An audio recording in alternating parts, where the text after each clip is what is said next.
ओम श्री सद्गुरु परमात्मने नमः।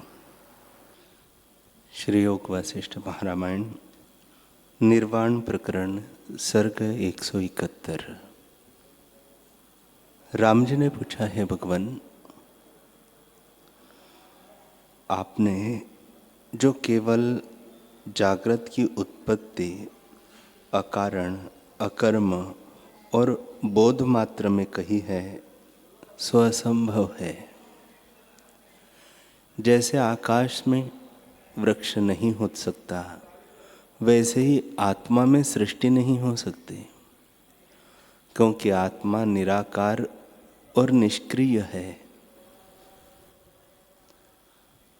वह न समवायक कारण है और न निमित्त कारण है। जैसे मृत्तिका घट आदि का कारण होती है, वैसे आत्मा सृष्टि का समवायक कारण भी नहीं है, क्योंकि वह अद्वैत है। और जैसे कुम्हार घट आदि का निमित्त कारण होता है, वैसे ही आत्मा सृष्टि का निमित्त कारण नहीं है, क्योंकि वह अक्रिय है। उस अकारण और अकर्मक में सृष्टि कैसे हो सकती है? वशिष्ठ जी बोले, हे रामचंद्र जी, तुम धन्य हो, क्योंकि अब जागे हो। आत्मा में सृष्टि का अत्यंत अभाव है, क्योंकि वह निर्विकार और निष्क्रिय है। वह न भीतर है न बाहर, न ऊपर है न नीचे, केवल बोध मात्र है। उसमें न कोई आरंभ है न परिणाम। वह केवल बोध मात्र अपने रूप में स्थित है। जैसे सूर्य की किरणों में जल कल्पित है, वैसे ही आत्मा में जगत मिथ्या है। हे महाबुद्धिमान, आत्मा अकारण है, उसमें कार्य रूप जगत कैसे हो सकता है? उसमें जगत नहीं उत्पन्न हुआ। उसके अभाव से सबका अभाव है। न कुछ उपजा है, न किसी का आभास होता है। उपदेश और उसका अर्थ आरोपित है और कुछ है ही नहीं। आरोपित शब्द भी जिज्ञासु को जताने के निमित्त कहा है कुछ नहीं। आत्मा सदा अद्वैत रूप है। राम जी ने पूछा, है भगवान, जो आत्मा में सृष्टि है ही नहीं, तो पिंडाकार कैसे भासित होते हैं? उनको किसने रचा है? और मन, बुद्धि, इंद्रियों का भान क्यों होता है? चेतन को स्नेह और राग से किसने मोहित किया है? और आत्मा में आवरण कैसे होता है? यह आप समझा कर कहिए। श्री वशिष्ठ जी बोले, हे रामचंद्र जी, न कोई पिंड है, न किसी ने इनको बनाया है। न कोई भूत है, न किसी ने इनको मोहित किया है, और न किसी का आवरण किया है। भ्रांति से आवरण भासित होता है। जो आत्मा को आवरण होता, तो वह किसी प्रकार नष्ट भी होता, परंतु जब आवरण ही नहीं तो नष्ट कैसे हो? हे रामचंद्र जी, जिसको आवरण होता है, उसका स्वरूप एक अवस्था को त्याग कर दूसरी अवस्था को ग्रहण करता है, पर आत्मा तो सदा ज्ञान स्वरूप है। इसे अन्य अवस्था को कभी नहीं प्राप्त होता, सदा ज्यों का त्यों रहता है। उसमें मन, बुद्धि आदि भी नहीं बने, तब मोह कहा और आवरण कहा। सदा एक रस आत्म तत्व है। ज्ञानी को ऐसे भासित होता है और अज्ञानी को नाना प्रकार का जगत भासित होता है। वह आत्मा ज्ञान काल और अज्ञान काल में एक रस है। पर उसमें दो दृष्टियां होती हैं। ज्ञान दृष्टि से तो सब आत्मा है और अज्ञान से नाना प्रकार का जगत भासित होता है। हे रामचंद्र जी, जैसे एक समुद्र से अनेक तरंगे और बुलबुले उठते और लीन होते हैं, पर उनका उत्पन्न होना और लीन होना जल में है। जल से भिन्न कुछ नहीं। वैसे ही जितने विचार और इच्छाएं उठती है सो सब आत्मा में होते हैं, दूसरी वस्तु नहीं है। विकार और अविकार सब परमात्मा तत्व है।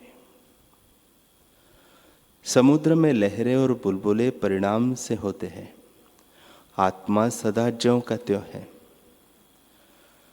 नाना प्रकार के जो आकार भासित होते हैं वे भी वही है। जैसे सुवर्ण में नाना प्रकार के भूषण होते हैं सो सुवर्ण ही है, दूसरी वस्तु कृष्ण नहीं। पर भ्रांति से उसकी नाना प्रकार की संज्ञा होती है। जैसे कोई पुरुष जागृत बैठा हो और नींद आने से स्वप्न सृष्टि भासित हो, तो चाहे वह जागृत के अज्ञान से स्वप्न सृष्टि भासित हुई हो, पर जब निद्रा निवृत्त होती है तब जागृत ही भासित होता है। वह जागृत भी परमात्म तत्व के अज्ञान से भासित होता है। जब उस पद में जागोगे तब जागृत भ्रम निवृत्त हो जाएगा। हे रामचंद्र जी, यह संसार अपने स्फुरण से हुआ है। जब फुरना दृढ़ हुआ तब जो दुख पाने लगा। जैसे बालक अपनी परछाई में वैताल की कल्पना कर आप ही दुख पाता है, वैसे ही जीव अपने अहम से आप ही दुख पाता है। जब आत्मबोध होता है तब संसार भ्रम निवृत्त हो जाता है। हे राम जी, यह संसार जो रस से युक्त लगता है सो भावना मात्र है। जब यही भावना पलटकर आत्मा की ओर आवे तब जगत का भ्रम मिट जाएगा। देह इंद्रियादि जो आत्मा के अज्ञान से उपजे हैं और उनमें अहंकार हुआ है, वह आत्म भावना से निवृत्त हो जाएगा। जैसे वर्षा काल में मेघ घने होते हैं और जब शरद काल आता है तब अदृश्य हो जाते हैं, वैसे ही जब बोध रूपी शरद काल आता है तब अनात्म में आत्म अभिमान रूपी मेघ नष्ट हो जाता है और परम स्वच्छता प्रकट होती है। हे रामचंद्र जी, जितना जगत पिंडरूप होकर भासित होता है, जब आत्मा का साक्षात्कार होगा तब उसमें पिंड बुद्धि जाती रहेगी और सब जगत आकाश रूप हो जाएगा। जैसे शरद काल में मेघों की बहुलता जाती रहती है और सब आकाश रूप हो जाता है। हे राम जी, यह भ्रांति तब तक है जब तक जीव स्वरूप से सुषुप्ति सा है। जब जागेगा तब सब जगत आकाश सा शून्य हो जाएगा। जैसे स्वप्न से जागने पर स्वप्न जगत आकाश रूप हो जाता है। हे राम जी, यह विकार क्षोभ और नानात्व प्रमाद से दिखते हैं। जब आत्मबोध होता है तब सब क्षोभ और विकार मिट जाते हैं। सब प्रपंच एक हो जाने से द्वैत भाव मिट जाता है। जैसे प्रज्वलित अग्नि में घृत, ईंधन या मिष्ठान्न जो कुछ डालिए वह एक रूप हो जाता है, वैसे ही जब बोध होता है तब सब जगत एक रूप हो जाता है।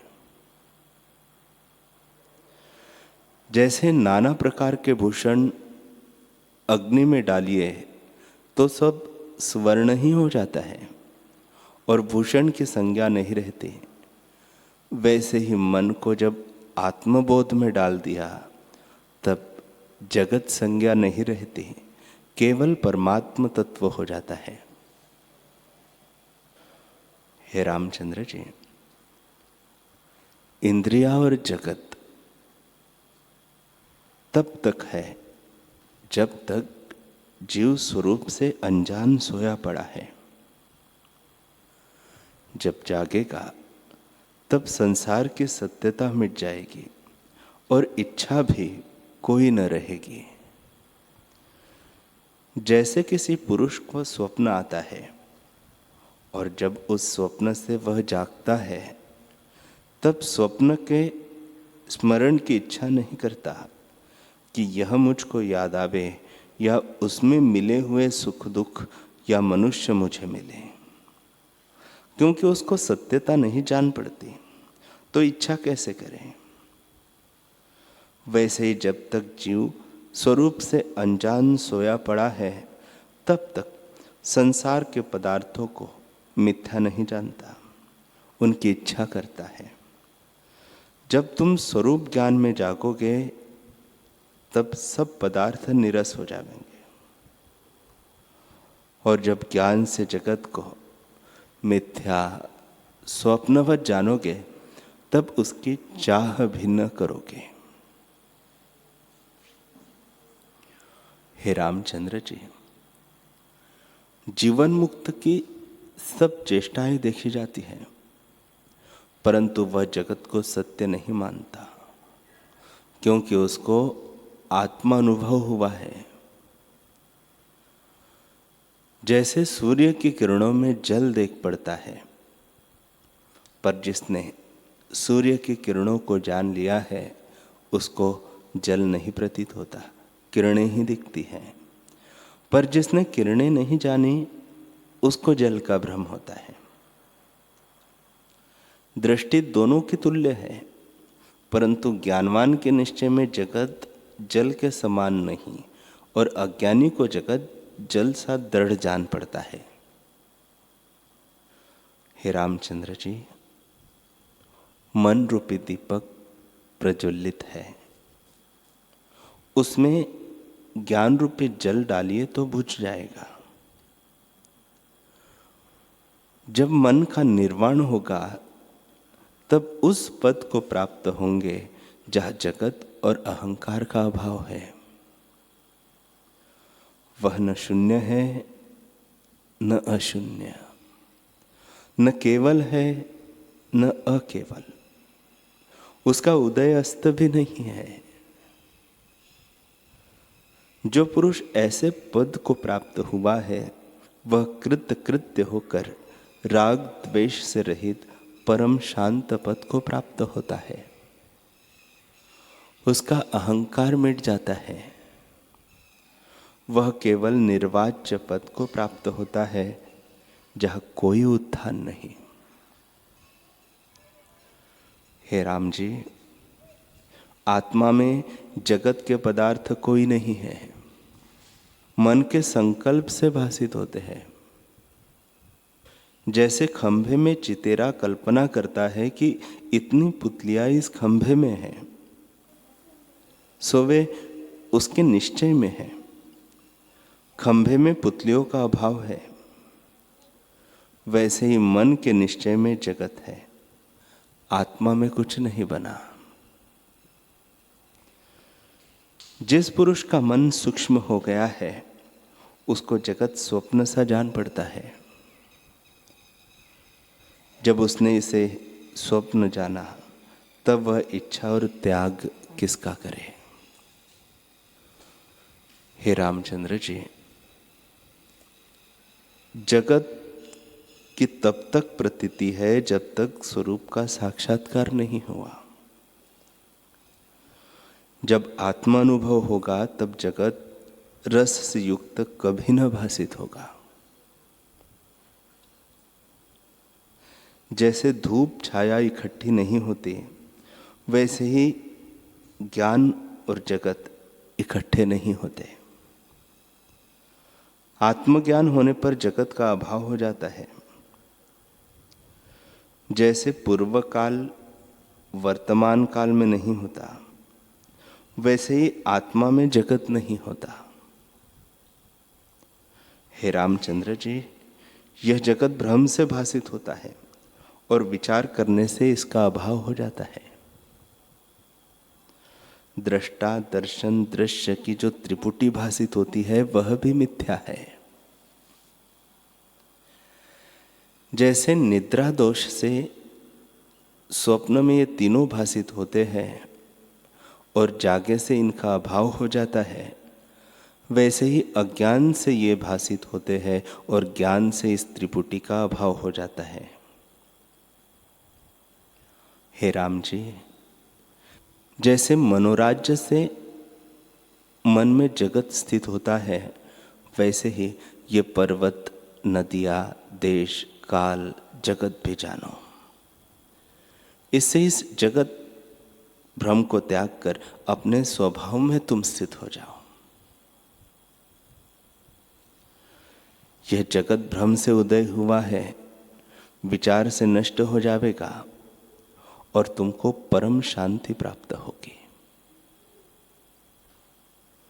हे रामचंद्र जी, जिसका मन उपशम को प्राप्त हुआ है वह पुरुष मौनी है।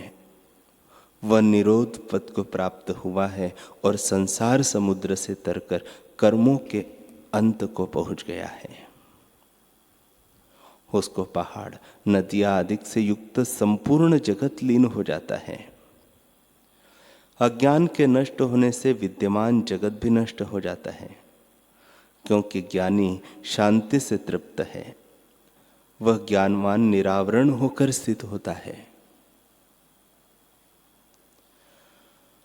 राम जी ने पूछा है, भगवान, जिस क्रम से बोध स्वरूप आत्मा जगत रूप होकर दिखता है, वह क्रम भेद की निवृत्ति के लिए फिर मुझसे कहिए।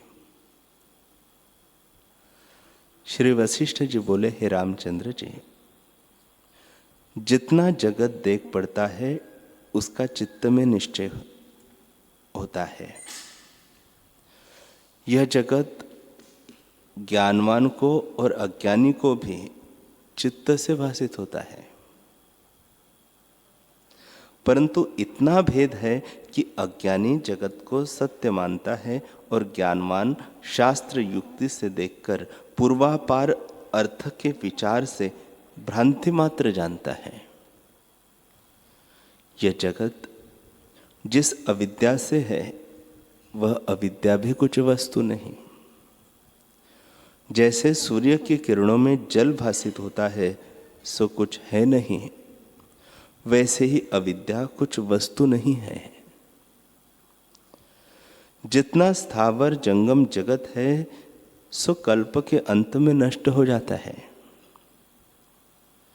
जैसे समुद्र से एक बूंद निकालिए तो वह नष्ट हो जाती है, क्योंकि विभाग रूप है।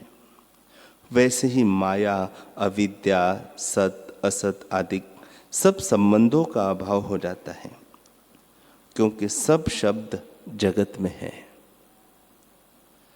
जब जगत लीन हुआ तब शब्द कहाँ रहे। और वास्तव में न कुछ उपजा है न लीन होता है, एक ही चिदाकाश है।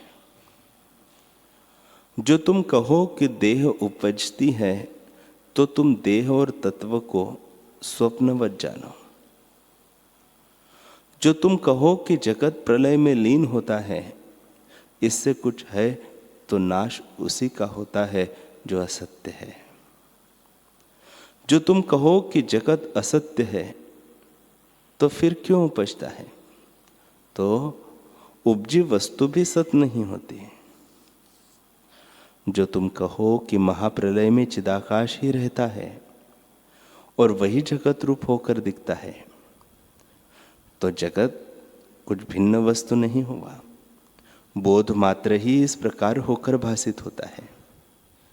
जैसे बीज और वृक्ष में कुछ भेद नहीं, वैसे ही जिससे जगत भासित होता है उसी का वह रूप है, कुछ उपजा नहीं।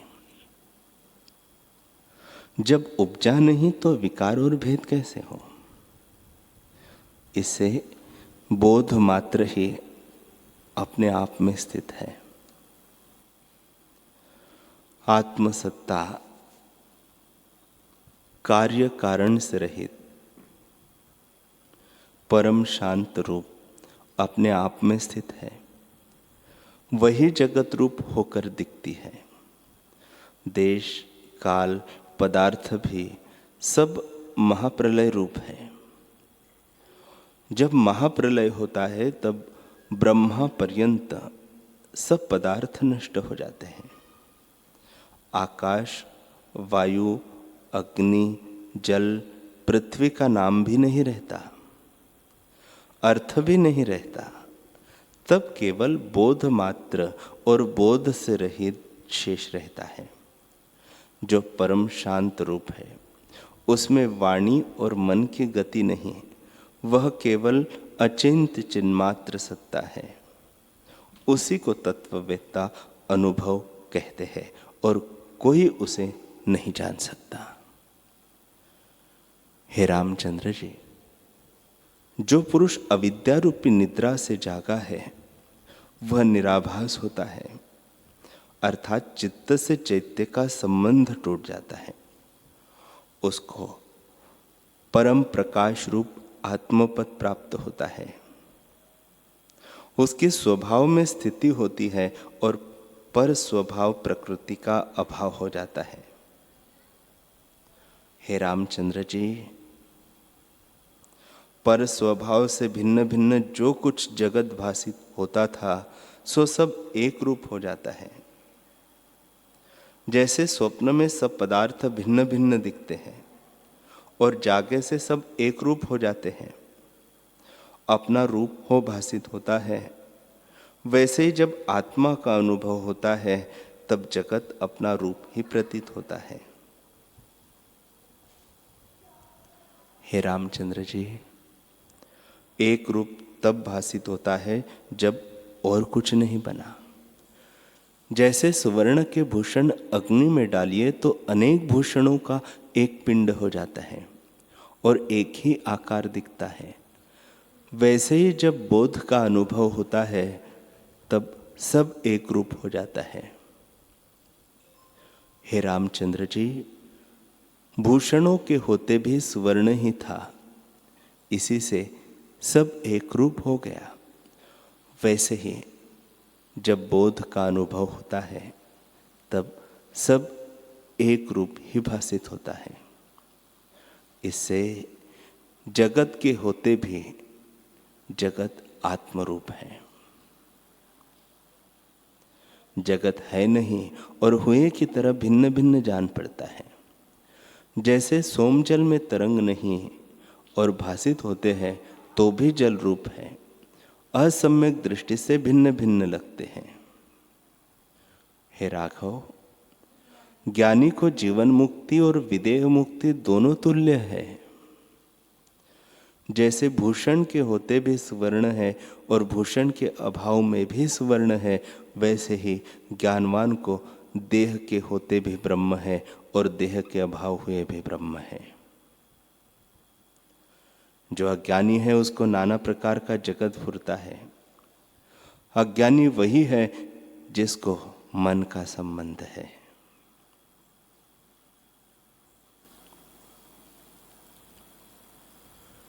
हरि ओम।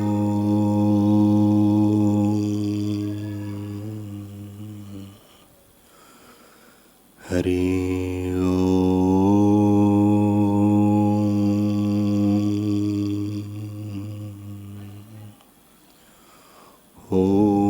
सहना भवतु सहनौ भुनक्तु सह वीर्यं करवावहै तेजस्विनावधीतमस्तु मा विद्विषावहै।